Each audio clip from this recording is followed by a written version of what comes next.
Now I want to touch on your customer service setup again, because it's very important that you have this set up from day one. SMS is such a conversational form of marketing. I mean, quite literally, you're going to be texting people right next to where their mom and dad text them.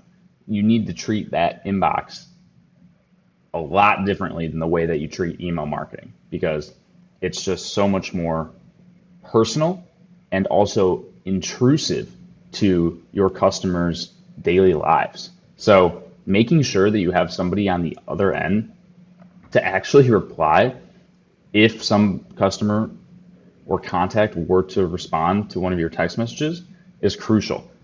I can't even tell you how negative of a customer experience it is if I get a promotion from a brand and I reply and ask them a question and nobody replies. First of all, if I'm asking a question, I'm engaged and I probably want to purchase.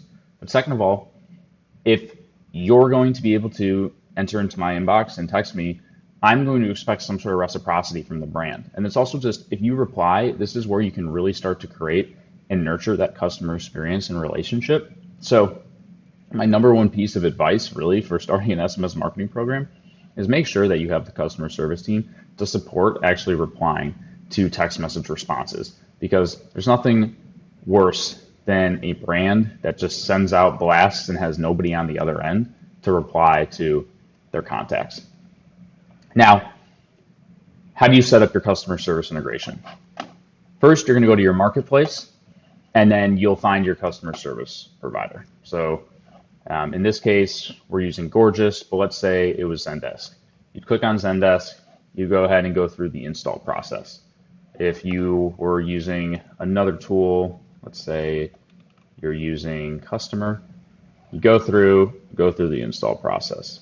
So I'm not going to disconnect the Gorgeous integration here, but you'll see that when I go into Gorgeous, we have our API token that we took from the Gorgeous platform. We have the user email and we have the domain name. This is what allows Attentive to plug into Gorgeous and vice versa.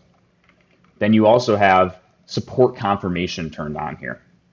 We recommend this for our larger brands who have a higher volume of text message responses, because if you have a contact who just replies something like, OMG, this is so cool, or something that doesn't actually merit a response, you don't want to create a ticket in Gorgeous or your customer service platform, because for one, it's going to cost you money. Second, it's distracting to your customer service team. So what we like to do is turn on what's called support confirmation. So when I reply to the brand, there will be an automatic response that goes out. And that automatic response is what we set up in settings earlier. When you go into messages, you have your autoresponder, which in this case is, hey there, if you need additional help, please text service. So if I then text service, I'm going to get patched through to customer service. And you need to make sure that this keyword here, service, and it could be help, it could be whatever you want it to be. You need to make sure that that is present in your settings within your customer service app in Attentive. So you see here the support confirmation keyword is service. So this needs to be included in your default autoresponder. Now, as a contact, if I then reply service, there's this acknowledgement message, which is your request has been forwarded to our support team. We'll get back to you as soon as possible.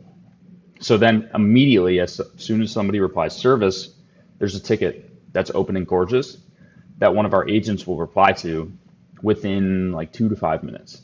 And so they are able to jump in and help out right away. Now, this still isn't the absolute best experience.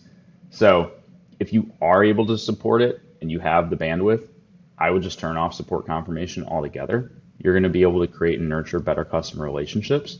But understandably, if you're a brand with 100,000 subscribers, a million subscribers, it's just not realistic to be able to staff to support against something like that, most likely. And so this is where that support confirmation comes into play.